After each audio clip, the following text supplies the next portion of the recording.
What's going on, beautiful people? I'm sitting out here enjoying this beautiful weather. I just got off a couple of coaching calls, and something occurred to me as I was sitting on the couch last night. I was over the house watching Monday Night Football with my dad, and I realized I had one of those moments where I zoomed out and looked at myself, almost like from the third person angle. I looked at myself and my dad sitting there on the couch, and I was thinking to myself, like, damn, this is crazy that you're sitting here watching football.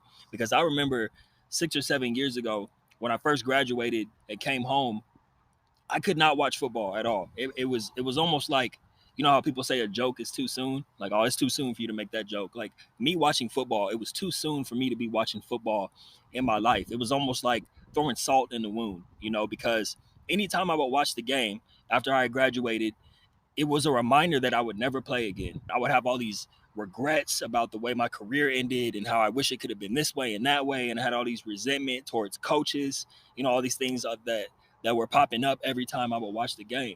I didn't even necessarily have to be watching the game directly. Like, I remember waking up on a Saturday morning and my dad would be watching college football from the other room, and just the sound of the whistle would, like, just my blood would start boiling. I would get so angry about where I was in my life and how I wasn't a football player anymore and how I had no idea what was coming next. And so I know this doesn't just apply to football players. It's really just fresh on my mind because football season just kicked off. I know this applies to all athletes because I talk to athletes every day from all different types of sports, from football to water polo to, like, you know what I mean? Whatever the case may be, there's athletes from every sport. And this is a common thread. Like, once you're done, once your career is over, it's difficult for you to watch. I don't want to call it jealousy or envy, but it's almost, you have this longing to still be a part of that group. Whether you're watching your teammates play or whether you're just watching the sport in general, you wish you could still get out there and do it. And it can be really, really difficult, especially right when you're in the middle of your transition or just getting started in that kind of limbo phase between, I'm no longer an athlete, but I don't know who I am, as a human being, or who I am out in the professional world yet. It can be really difficult during that time to, like, watch sports or to watch your sport and see your sport. So if that's you, if you're a former athlete right now and you've been having this experience of not being able to watch your sport on TV, I just want to make this video, make this podcast episode just to let you know, like, it's okay. It's going to be okay. And I know that sounds simple, but I think we all need to hear that sometimes. It's going to be okay. For me, that lasted about 6 months to a year. And then I got over it because I had some things in motion and I was starting to kind of move on with my life. But it doesn't last forever. But I just think it's important for you to know from someone who's made it out the other side that it's okay. And another thing that I'll tell you is that you're not a failure. And I know it can be easy to feel like a failure. A lot of us, when we don't make it to the next level, it's very easy to feel like a failure. And I think it's because a lot of us use our sport as the vehicle to help us, improve not just our lives, but the lives of everyone around us. A lot of us are first generation college students. I'm a first generation college student. So there can be a lot of weight on our shoulders. The NFL wasn't necessarily something that was on my radar. Or I guess I should say I wasn't on the NFL's radar.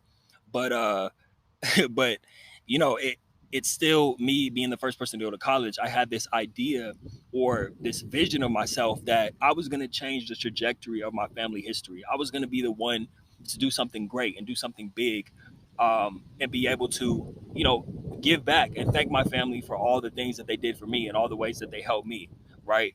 And so being an unemployed college grad, not having any job prospects, being completely broke, not even being able to chip in with rent or buy groceries when I came back to live at home was very challenging for me because I felt like, I was supposed to be this guy to make a difference and, bring home the bacon, so to speak, for my family.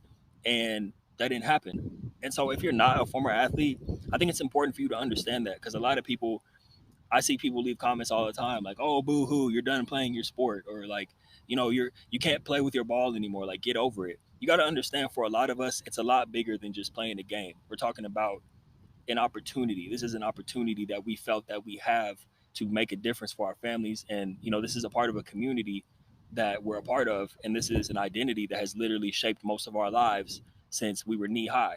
Before we even hit puberty, a lot of us started playing our sport. So that's something you got to understand for all my non-athletes out there who don't really, get where all this transition talk is coming from. Back to the message. All my former athletes out there, I know that when you first got that scholarship, But when you first got that professional contract, you felt like the man, or you felt like the woman. You felt like all your little, like you were a superhero. All your little nieces, nephews, little siblings, they looked up to you. You know what I mean?